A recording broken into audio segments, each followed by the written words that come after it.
Hello everyone, in today's video we have some very sad news, as it relates to this war between Russia and Ukraine, and to be honest, it is more like Russia bullying Ukraine to be honest, and it seems like nothing is being done to stop this, so I am not even going to ask for you to like the video or anything of that nature. So let us just get into this article so you will understand what I am talking about. Russia's bombing of maternity and children's hospital an atrocity, Zelensky says. Russian forces bombed a maternity and children's hospital in southern Ukraine, authorities there said Wednesday, an attack described by the country's President Volodymyr Zelensky as an atrocity. The attack came despite Russia agreeing to a 12-hour pause in hostilities to allow refugees to evacuate a number of towns and cities. Mariupol City Council posted a video of the devastated hospital in the city and accused Russian forces of dropping several bombs on it from the air. The destruction is enormous, said the council. The building of the medical facility where the children were treated recently is completely destroyed. Police in the Donetsk region said that according to preliminary information at least 17 people were injured, including mothers and staff, as a result of the attack. Zelensky repeated his call for the NATO military alliance to declare a no-fly zone over Ukraine, as he expressed his outrage at the attack. Close the sky right now. Stop the killings. You have power but you seem to be losing humanity, he said on Telegram. Direct strike of Russian troops at the maternity hospital, Zelensky said, adding, children are under the wreckage. Atrocity. How much longer will the world be an accomplice ignoring terror? Later Wednesday, Zelensky called the strike final proof of a genocide of Ukrainians taking place. Russian Foreign Ministry spokeswoman Maria Zakharova claimed, without providing evidence, that Ukrainian forces had equipped combat positions within the hospital. Video from the hospital after the bombing clearly showed there were both patients and staff there, including heavily pregnant women who were carried from the hospital. The hospital attack received international condemnation, with the United Nations saying it would follow up urgently on the shocking reports, and that healthcare facilities, hospitals and healthcare workers should not ever be a target. A city administration building and a university in Mariupol, less than a kilometer from the bombed-out hospital, has been identified by CNN as a second location in the city hit by an apparent Russian military strike. Images on social media show significant destruction at the university and city council building. The strategic port city of Mariupol on Ukraine's southeast coast has been under siege for days and has been isolated by Russian forces, a senior U.S. defense official said Tuesday. Russia continues to bombard Mariupol and its troops are not inside the city in any significant way, added the official. Two officials said Wednesday that about 1,300 civilians there have been killed since the Russian invasion began. Residents have been cut off from water and electricity for days, and on Tuesday Ukrainian Foreign Minister Dmytro Kuleba accused Russia of committing war crimes by holding 300,000 civilians hostage. The situation in Mariupol is desperate, Mirela Hadib, spokesperson for the International Committee of the Red Cross, ICRC, told CNN on Monday.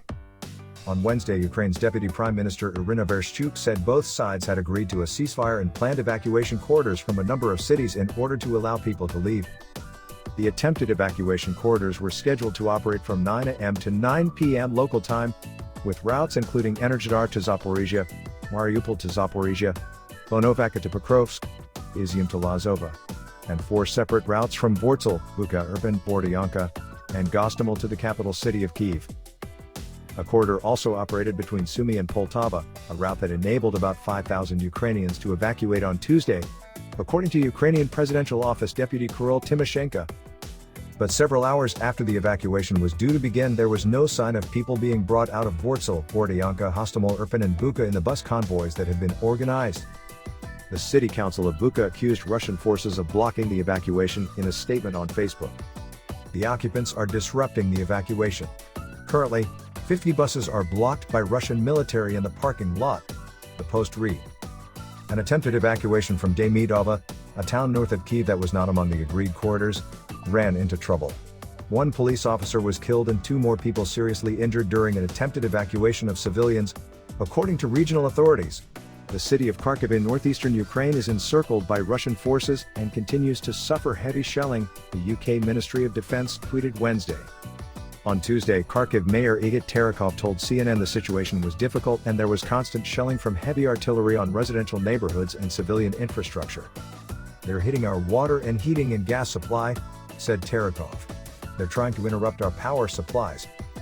Kharkiv is home to 1.5 million people, said Terekhov, adding that utility services were working to keep people warm as cold weather approaches. Terekov said he regards indiscriminate shelling as an act of genocide. He added that any aid or assistance would be gratefully received, and expressed hope about the ultimate outcome. "I'm absolutely confident that we will defeat the Russians," he added. Russian forces also continue to bear down on the Ukrainian capital Kyiv, and on Tuesday the head of the Kyiv Regional Military Administration, Alexei Kuleba, said the humanitarian situation in areas around the city remains difficult. The main issue today remains humanitarian aid. Buka, Irpin, Gostomel, Makariv, Bordyanka, Vortsel residents of these settlements are forced to stay in bomb shelters for days without water and food. The occupiers do not give humanitarian corridors, do not give guarantees, Kuleba said, naming 5 districts to the north and west of Kyiv. On Wednesday, these 5 districts were named among evacuation corridors agreed by Ukraine and Russia. Also on Wednesday, Zelensky repeated his call for military intervention from Western allies. Ukraine has been saying this to its partners from the first day of the war: "If you don't close the skies, you will also be responsible for this catastrophe. A massive humanitarian catastrophe," he said. The Ukrainian government has meanwhile announced that it will ban exports on key agricultural goods, including wheat, corn, grains, salt, and meat, after passing a cabinet resolution Tuesday.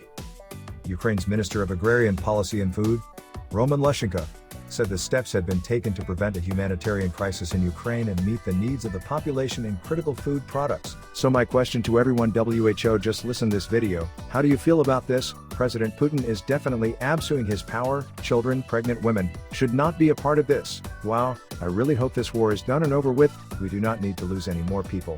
And I think a lot of countries aren't doing anything because of the warning Putin sent at the beginning of the war, that any country who intervenes will face serious actions. So I do not know what to say, but let us just hope it ends now. Anyway guys, that's it for the video. I will catch you in the next one. Peace.